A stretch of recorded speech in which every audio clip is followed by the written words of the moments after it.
네, 무릎 인공관절 치환술을 하시고 후유장애 청구를 하셨지만 보험사로부터 지급이 거절된 그런 사례입니다. 이 후유장애 보험금은 이게 이제 경험이 있으신 분들은 잘 아시겠지만 일반적으로 쉽게 나오는 보험금이 아닙니다. 그 이유는 비교적 다른 종류의 특약이나 이런 거에 비해서 금액이 좀 크고, 그 다음에 과거부터 여기 보험 사기가 굉장히 많이 발생을 했습니다. 뭐 지금 현재도 많이 발생을 하는 거죠. 그리고 뭐 질병 후유장애, 재해 후유장애, 상해 후유장애 이렇게 영역이 또 구분이 되어 있기 때문에 이 약관상 지급 요건을 충족하는지 이런 것들을 굉장히 다양한 방법으로 따지게 됩니다. 그 중에서 이 후유장애 진단서는 이 보험금을 청구하기 위해서 가장 기본이 되는 서류지만, 이 서류가 있다고 해서 모든 것을 다 충족시키거나 뭐 보험사가 조사를 할 수 없거나 무조건 지급해야 된다 이런 강행적인 규정이나 이런 거는 없습니다.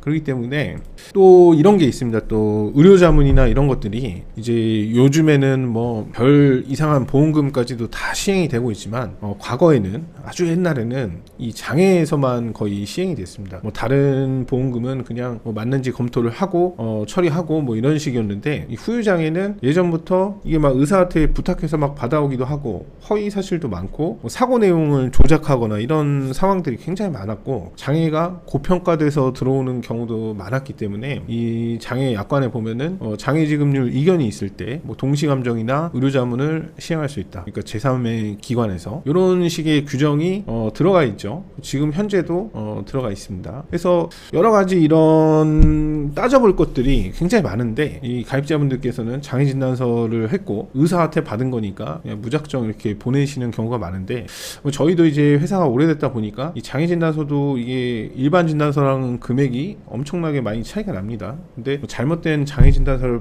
받았다든지 내용상 면책할 수 있는 내용이 들어가 있다든지 이런 것들은 이 비용만 날리는 경우도 많이 있습니다. 그래서 이 장애 진단서는 물론 기본적으로 받아야 되지만 잘 받아야 되고, 이것에서 나아가서 보험사가 확인하는 여러 기록이나 뭐 서류들 따져보는 뭐 약관 조항들 이런 것들을 종합적으로 판단을 하고 보완해야 될 점들은 보완을 해서 진행을 해야 됩니다.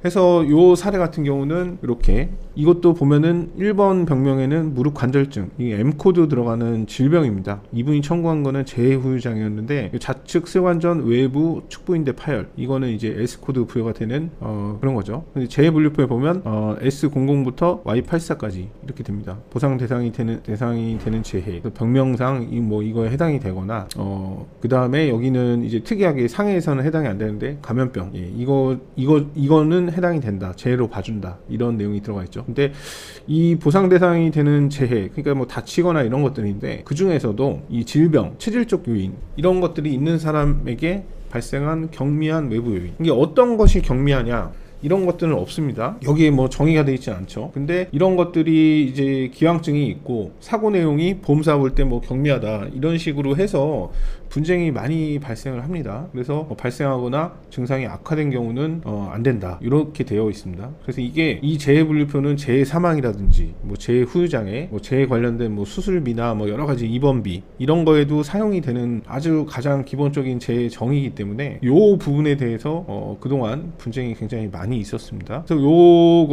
요 사례도 이렇게 청구를 하시고, 장애 여기 보면은 외상으로 인해서 이렇게 발생을 했다, 의사 이런 소견도 있었고 장애 지급률 30%고 생명보험 표준약관에서는 영구장애다, 한관절의 영구장애다 이렇게 해서 장애 진단서는 제출이 됐지만, 이 보험사는 조사를 시행을 하게 됩니다. 그래서 가입 전에 있었던 치료 병력, 가입 전이 아니고 이 사고 전에 있었던 치료 병력, 기왕증 이런 것들을 다 찾아내서 이런 서류를 또 보내게 됩니다. 이 청구권의 최종 결과인데 청구권을 처리 결과는 이제 반송, 그러니까 뭐 부지급이나 마찬가지입니다. 이렇게 내용을 보면은 사고 전후의 영상을 본 겁니다. 그러니까 이제 정밀 검사 영상을 본 거죠. 그래서 재사고가 발생했다고 하는 그 시점에서 촬영한 영상과 과거의 그 무릎 상태를 볼 수 있는 영상과 이렇게 비교를 한 겁니다. 뭐 안 좋아진 부분은 분명히 있었을 겁니다. 그래서 이 이 외상 기여도는 30%밖에 안 된다, 이런 식으로 나온 거죠. 그리고 기왕증, 과거의 퇴행성 관절염 치료 등을